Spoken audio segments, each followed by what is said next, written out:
O que é a esperança? É uma palavra, um sentimento ou é algo mais? É uma luz que pode sobreviver nas trevas mais profundas, em um lugar construído para esmagar a alma, para transformar homens em números e anos em pó. Pode o espírito de um único homem se recusar a ser quebrado? Esta não é uma história sobre culpa ou inocência. É uma história sobre o tempo, a paciência e a amizade. E sobre como, mesmo quando o mundo te rouba tudo, ele não pode tocar na única coisa que te pertence de verdade: o sonho de ser livre. Meu nome é Red, e esta é a história de como conheci o homem mais incomum que já pisou nos pátios da penitenciária de Shawshank. Para nós, os homens condenados, a vida era uma rotina de desespero silencioso. Cada dia era igual ao anterior. As paredes eram cinzentas, as almas eram cinzentas. A esperança era uma piada que já não tinha graça. Eu era o homem que conseguia as coisas. Cigarros, chocolates, o que fosse. Eu era um negociante em um mundo sem futuro. E então, em 1947, ele chegou. Andy Dufresne, um banqueiro vice-presidente condenado à prisão perpétua pelo assassinato de sua esposa e do amante dela. Quando ele desceu do ônibus, não parecia pertencer àquele lugar. Havia um ar de silêncio e dignidade nele, como um homem que passeia no parque. Ele era como uma lufada de ar fresco em um pulmão cheio de poeira. E nós, os veteranos, apostamos em quem seria o primeiro a quebrar. Eu apostei nele e perdi. Shawshank tentou quebrá-lo. As noites, os espancamentos, a brutalidade dos irmãos. Mas Andy não quebrava. Ele se curvava, mas não quebrava. E um dia ele veio até mim. Ele não queria uma arma ou drogas. Ele queria um martelo de geólogo para esculpir pedras. Um pequeno ato de rebeldia silenciosa. Um jeito de se lembrar que o tempo podia ser usado para criar, não apenas para cumprir pena. Foi o início de nossa amizade. Uma amizade que duraria 20 anos.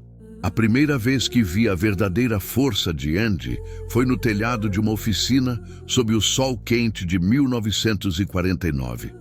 Estávamos cobrindo o telhado com piche, um trabalho infernal. E ouvimos o capitão dos guardas, o sádico Byron Hadley, reclamando de impostos sobre uma herança. E Andy, o banqueiro, arriscou ser jogado do telhado. Ele se aproximou de Hadley e, com uma calma surreal, ofereceu-se para resolver o problema fiscal dele de graça. Em troca, ele pediu apenas uma coisa: 3 garrafas de cerveja para cada um de seus colegas de trabalho.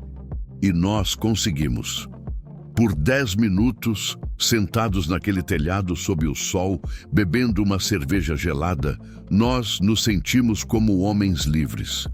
Como se estivéssemos consertando o telhado de nossas próprias casas. Fomos os senhores de toda a criação. E Andy, ele não bebeu.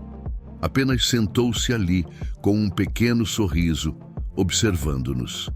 Ele fez aquilo apenas para sentir o gosto da normalidade, para nos dar um presente que ninguém podia tirar.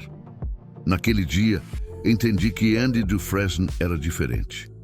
Ele carregava algo dentro de si que as paredes de Shawshank não podiam tocar. Ele carregava esperança. Sua rebelião continuou, não com punhos, mas com persistência. Ele começou a escrever cartas, uma por semana, depois 2, pedindo fundos para construir a melhor biblioteca de prisão da Nova Inglaterra. Por anos, não obteve resposta, mas ele não parou. E um dia, os fundos chegaram. A biblioteca se tornou um santuário, um lugar onde, por 1 hora, um homem podia ler, estudar e se esquecer de onde estava. Andy estava construindo uma vida dentro da morte. E então veio a música. Um dia, ao organizar uma doação, ele encontrou um disco de As Bodas de Fígaro. E ele fez algo impensável. Ele trancou o guarda no banheiro, colocou o disco na vitrola e transmitiu a área das 2 sopranos por todo o sistema de som da prisão. Por 2 minutos, a música flutuou sobre Shawshank. E por 2 minutos, cada homem na prisão parou. Aquelas vozes italianas, falando de uma beleza que não podia ser descrita, voaram para além das grades, para além dos muros cinzentos, e por um breve instante, todos os homens em Shawshank se sentiram livres. A música nos lembrou que havia um mundo lá fora, um mundo feito de algo que não era pedra. Foi o ato mais romântico e desafiador que eu já vi.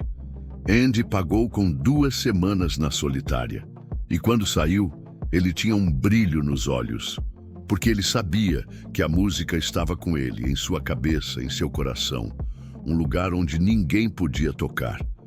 Mas Shawshank é um lugar cruel. E a esperança pode ser uma coisa perigosa. A maior prova veio com a chegada de Tommy Williams, um jovem ladrão que trazia consigo a verdade. Ele contou a Andy a história de um antigo companheiro de cela que se gabava de ter matado a esposa de um banqueiro. Era a prova da inocência de Andy. Por um momento, a porta da gaiola pareceu se abrir. Andy, com o coração cheio de uma esperança que não sentia há 20 anos, levou a história ao diretor da prisão, o hipócrita e corrupto Samuel Norton. Mas Andy era valioso demais. Ele lavava o dinheiro sujo do diretor, e Norton não podia perdê-lo. Em um ato de crueldade absoluta, ele mandou matar Tommy e jogou Andy na solitária por 1 mês, esmagando seu espírito sob a bota da corrupção. Quando Andy saiu, ele parecia um homem quebrado. Ele falou comigo sobre o medo, sobre a esperança ter desaparecido. E ele me falou de um lugar no México, Zihuatanejo, um lugar sem memória, e me fez prometer que se um dia eu saísse, iria a um campo em Buxton, encontrar uma pedra específica sob um grande carvalho. Naquela noite, meus amigos e eu temíamos pelo pior.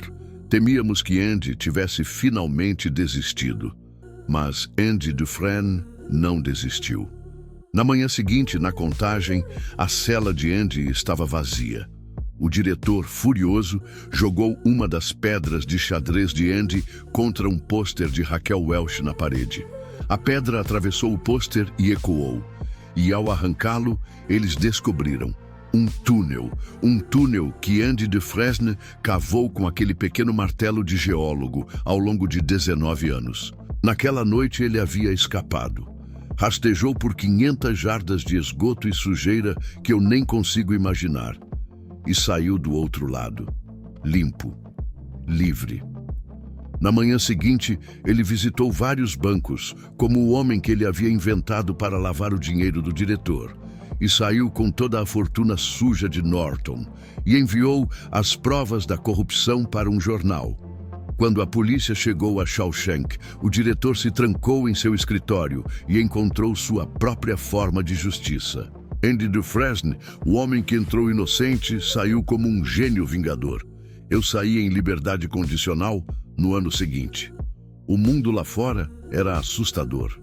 Eu era um homem institucionalizado, mas eu tinha uma promessa a cumprir.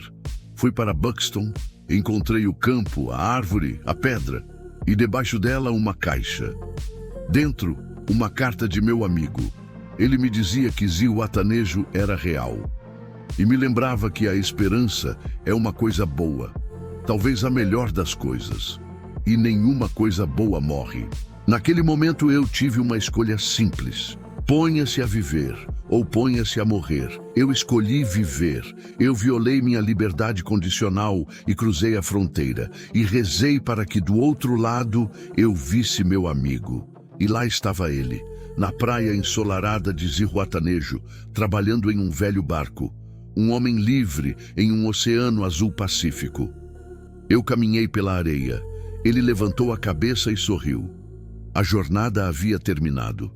A felicidade, no fim, era real. E era tão simples quanto reencontrar um amigo no fim do mundo. Se as histórias sobre a indomável força da esperança e o poder redentor da amizade são as que te dão força, apoie o nosso canal.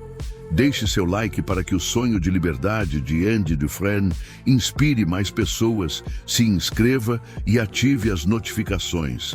A questão que fica é: o que significa ser verdadeiramente livre? É a ausência de muros ou a recusa em deixar que seu espírito seja aprisionado?